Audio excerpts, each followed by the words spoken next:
Généralement, c'est les personnes un peu plus âgées qui sont concernées par les différents jeux et compétitions qui se déroulent au cours de la francophonie. Nous, on s'est dit, les enfants en général, ils sont mis un peu à l'écart. Donc là, on offre l'opportunité à nos petits-enfants ici de pouvoir participer à ces jeux de la francophonie. Question de pouvoir nous occuper un tant soit peu les enfants. Et qu'est-ce que nous faisons? Nous faisons plein de choses, les activités beaucoup plus culturelles. Nous avons les danses, nous avons la musique, jouer à partir des instruments traditionnels. Nous avons du conte, nous avons également du théâtre.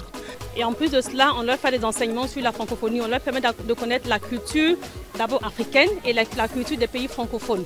En tout cas, tout ce qui concerne la francophonie en général, on leur fait des enseignements là-dessus. Nous les recevons ici à partir de 9 h et ce jusqu'à 17 h. Et comme vous pouvez le voir derrière, les enfants sont en train de manger parce qu'on a eu à mener des activités aujourd'hui. Pour la journée d'aujourd'hui, nous avons eu à faire une animation.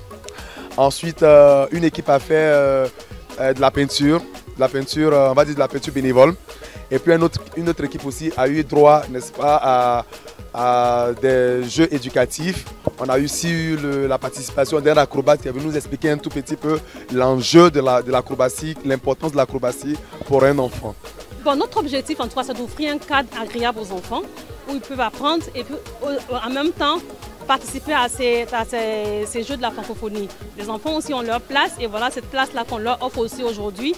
Ici aujourd'hui, pouvoir apprendre ce que c'est que la francophonie, pouvoir participer, voir les jeux, vivre les jeux avec les athlètes, et toutes les personnes qui sont en compétition. Et là d'ailleurs, tout à l'heure, à 14 h, quand ils auront fini le repas, on se rend au village des jeux. Ils vont voir les athlètes en compétition, ils vont découvrir l'environnement du jeu, ils comprendront ce que c'est que la francophonie. Ils auront l'occasion de poser des questions, de comprendre réellement c'est quoi la francophonie, c'est quoi les jeux, c'est quoi les enjeux de la francophonie. Pour toutes les personnes qui hésitent, qui ne savent d'ailleurs pas qu'il y a un centre aéré au sein du Palais de la Culture, n'ayez crainte, vous pouvez donc faire venir vos enfants.